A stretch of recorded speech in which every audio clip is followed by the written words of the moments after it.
Big billion day cell में ये iPhone 16 30,000 के डिस्काउंट के बाद आपको ऑलमोस्ट 50,000 की प्राइस में मिलेगा। बट सबसे इंपॉर्टेंट क्वेश्चन और कंसर्न जो आपके दिमाग में होना चाहिए वो ये, क्या एक जनरेशन पुराना आईफोन परचेस करना सेल के टाइम पर वर्थ इट भी है, या फिर हम सिर्फ इसलिए परचेस करने जा रहे हैं क्योंकि आईफोन्स के दाम सस्ते होते जा रहे हैं। I mean, देखो सीन क्या है ना कि इस टाइम पर 50-55 हजार की प्राइस में जो लेटेस्ट एंड्रॉइड स्मार्टफोन्स लॉन्च हुए ना वो किलर है। काफी सारे फोन्स के साथ तो मैंने इस आईफोन को कंपेयर भी किया है, जैसे कि Vivo X200 FE, और आज के इस वीडियो में करूंगी भी थोड़ा बहुत कंपेयर, ताकि आपको एग्जैक्टली में पता लग पाए कि आईफोन 16 आज की डेट में लेना वर्थ इट है, या फिर आपको अपनी प्रायोरिटी के हिसाब से लेना भी चाहिए, नहीं लेना चाहिए, या फिर कोई अदर ऑप्शन देखना चाहिए। सबके बारे में पता लग जाएगा इस वीडियो में इन 5 पॉइंट्स के थ्रू। तो फिर बिना कोई टाइम वेस्ट किए शुरू करते हैं इस वीडियो को। फर्स्ट थिंग फर्स्ट, सबसे पहला पॉइंट फोन के कैमरास के बारे में। देखो अभी भी फॉर सम वियर्ड रीजन लोगों को लगता है कि आईफोन्स के कैमरा को कोई बीट नहीं कर सकता, जबकि मैं रिपीट मोड पर ये बात बोल रही हूँ, ठीक है, पिछले 2 सालों से।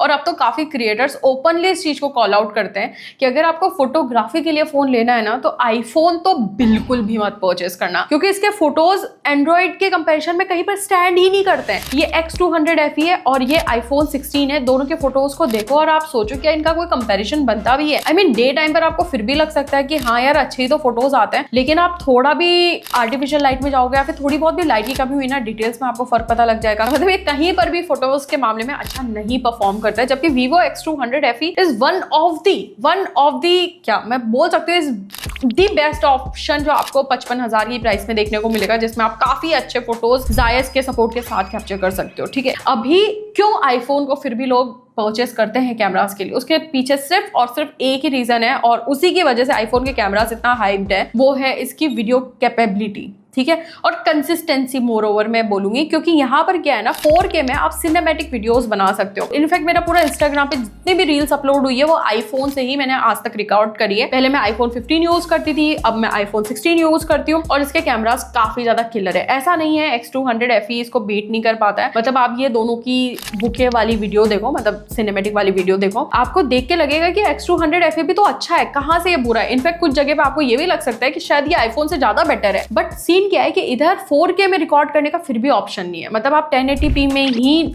बुके वाले वीडियोस रिकॉर्ड कर सकते हो, 4K में नहीं कर पाओगे। नॉर्मल वीडियोस को ऑल दो 4K में कर सकते हो, बट क्या फायदा, क्रिएटर्स को तो चाहिए होता है ना कि सिनेमैटिक में वीडियोस रिकॉर्ड कर पाए। तो वहां पर अभी भी आईफोन को कोई बीट नहीं कर पा रहा है मेरे अकॉर्डिंग। तो हाँ, अगर आपको वीडियोस बनाना प्रायोरिटी है, आप क्रिएटर हो, ठीक है, तो आप इस फोन को लो। अगर आप क्रिएटर नहीं हो और आपको सिंपल बस ऐसे वीडियोस बनाने का शौक है, तो मेरे अकॉर्डिंग आप X200 FE जैसा फोन परचेस कर सकते हो कैमरास के लिए। एनीवेज, अब आते हैं नेक्स्ट सेकंड पॉइंट पर, जो है आईफोन की परफॉर्मेंस। देखो अनबीटेबल है। आप यहाँ पर गेमिंग करो, आप यहाँ पर वीडियोस को एडिट करो, कुछ भी करो, मेरे को ना तो लैग्स मिलते हैं इस फोन में, ना स्टटर्स मिलते हैं। बहुत ही स्मूथ ये फोन परफॉर्म करता है। कुछ लोगों को थर्मल्स के इशू आते थे आईफोन जब वो परचेस करते हैं, आईफोन 15 में तो खैर बहुत ज्यादा थे, लेकिन आईफोन 16 में मुझे बिल्कुल भी थर्मल्स के इशूज नहीं देखने को मिला। चार्ज करते तब ये फोन नो डाउट गर्म होता है, बट अपार्ट फ्रॉम दैट मैं इस फोन को मतलब दिन रात इतने मल्टीटास्क करती हूँ ना। अगर आप मेरा रैम भी देखोगे ना, हर टाइम भरा होता है, हैवी से हैवी एप्लीकेशन यहाँ पर रैम में रखी होती है, बट स्टिल ये फोन उनको काफी अच्छे से मैनेज कर लेता है, और इसका रैम मैनेजमेंट भी बहुत अच्छा है। तो परफॉर्मेंस के लिए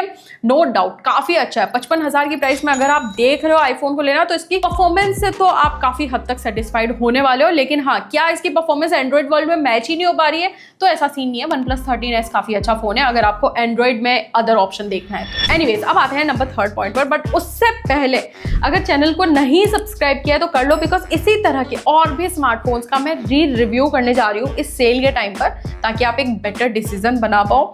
तो बेल नोटिफिकेशन भी प्रेस कर देना ताकि टाइम पर आपको वीडियो देखने को मिल जाए। और हाँ, जितने भी फोन के बारे में यहाँ पर बात हो रही है ना, X200 FE, OnePlus 13S, iPhone 16, सबको यहाँ पर टैग कर दूंगी, जाके आप एक बार को चेकआउट कर सकते हो। देखो इस पॉइंट पे ना मैं बताना ये चाहती हूँ, काफी लोग ना आईफोन्स इसलिए परचेस करते हैं क्योंकि उनको लगता है कि एप्पल जो प्रोडक्ट बनाता है ना, बाकी एंड्रॉइड में तो वो बन ही नहीं सकते, बना ही नहीं रहे। इसलिए मैं थोड़े मिथ भी बस्ट करते हुए जा रही हूँ आप लोगों के। और काफी लोग इसलिए लेते हैं कि उनको लगता है इसका जो ब्रांड वैल्यू ना वो बहुत ज्यादा है। ब्रांड वैल्यू का मतलब क्या होता है? ब्रांड वैल्यू का मतलब होता है कि आपने एक बार फोन ले लिया तो हाँ, थोड़ा तो फ्लैक्स में चलेगा बिल्कुल। आईफोन को लेके आज भी लोग फ्लैक्स करते हैं। दूसरा, रीसेल वैल्यू। ठीक है, लोगों को लगता है कि अगर मैंने एक बार आईफोन परचेस कर लिया, उसके बाद जब मैं बेचूंगा तो मेरे को अच्छे दाम मिल जाएंगे।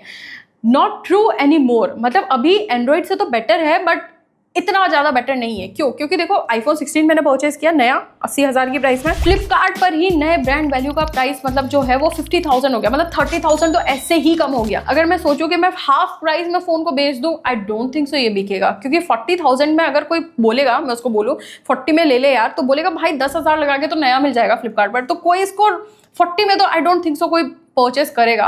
35 to 40,000 की प्राइस में अगर आप बहुत हार्डकोर सेलर हो तो आप शायद बेच सकते हो, बट हाँ, जो ब्रांड वैल्यू एक टाइम पर, रीसेल वैल्यू जो एक टाइम पर होती थी, वो अब नहीं रही है आईफोन की। तो ये चीज़ आप लेके चलना कि आप बहुत अच्छा पैसा नहीं उठा पाओगे अगर आप हर साल एक नया आईफोन लेना चाह रहे हो तो उस केस में। हाँ, बस इसमें एक ही चीज में किलसती है कि इसमें 60 हर्ट्ज का रिफ्रेश रेट दे रखा है। अभी देखो, अगर आप ये फोन परचेस करोगे ना, तो आई डोंट थिंक सो आपको माइंड करना चाहिए इस चीज को, क्योंकि क्या होता है ना, हम एक फोन ले लेते हैं उसी को चलाते हैं, तो आपको 60 हर्ट्ज दिमाग में रखोगे तो बात चुभेगी, बट नहीं रखोगे तो आपको 60 हर्ट्ज नॉर्मल लगने लग जाएगा। मुझे नहीं लग पाता है, क्योंकि मेरे पास और भी फोन साइड में मैं यूज करती रहती हूँ जो 120 हर्ट्ज पर चलते हैं, और 120 हर्ट्ज के बाद जब मैं इस फोन पर आती हूँ तो मेरे को बहुत अजीब लगता है, बट आई एम श्योर आपको ये नहीं लगेगा, आपके लिए बहुत नॉर्मल हो जाएगा। तो इस चीज को माइंड में मत रखना अगर आप iPhone 16 परचेस करते हो तो। बस आपको पता होना चाहिए आपको क्या मिल रहा है इस प्राइस में। अभी आते हैं फोर्थ पॉइंट पर, जो है इस फोन का बैटरी एंड चार्जिंग डिपार्टमेंट, जिसको लेके काफी लोग बहुत कंसर्न हो गए कि आईफोन ले लूंगा एक बार तो दिन में कितनी बार चार्ज करना पड़ेगा। क्योंकि बैटरी अगर आप देखोगे तो 3-3,500 के बीच की होती है आईफोन की बैटरी। 15 की भी यही थी, 16 की भी कुछ ऐसी है। ऑल्दो वो खुद रिवील नहीं करते, निकल के आ जाता है कि कितने एमएच की उन्होंने बैटरी यूज करी, और चार्जर भी बॉक्स के अंदर नहीं देते हैं। तो 20 वॉट का चार्जर जो कि करीबन 2000 का आता है वो आपको अलग से खरीदना पड़ेगा। केबल बॉक्स के अंदर देखने को मिल जाती है, और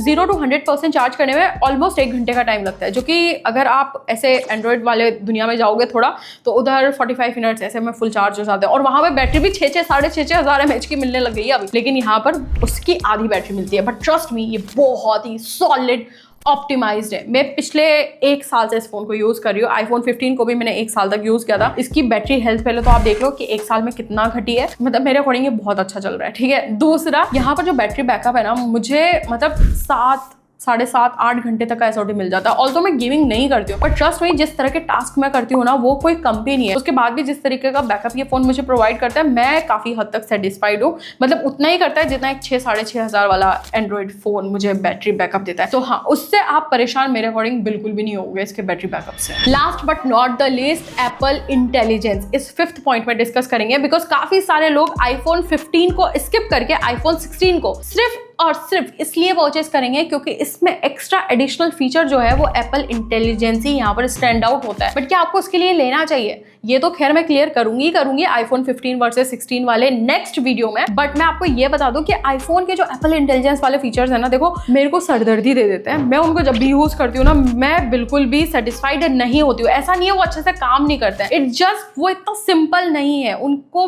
बहुत ही कॉम्प्लेक्स तरीके से डिजाइन किया है एप्पल ने, और मेरे को वो यूजर फ्रेंडली नहीं लगता है फॉर सम रीजन। ना तो iOS इतना यूजर फ्रेंडली लगता है मुझे, और ना ही एप्पल इंटेलिजेंस वाले फीचर्स इतना यूजर फ्रेंडली लगते हैं। तो अभी क्वेश्चन वाली बात ये है कि आपको iPhone 16 परचेस करना चाहिए या फिर नहीं परचेस करना चाहिए। देखो, आपको आईफोन ही लेना है, आपने मन बना ही लिया है, देन डेफिनेटली आपको iPhone 16 परचेस कर लेना चाहिए, क्योंकि 50,000 इज अ गुड प्राइस। इससे कम में शायद ही ये फोन वापस से जाएगा, ठीक है। फिर वो बहुत कम टाइम के लिए कभी कभी आता है बस, ठीक है।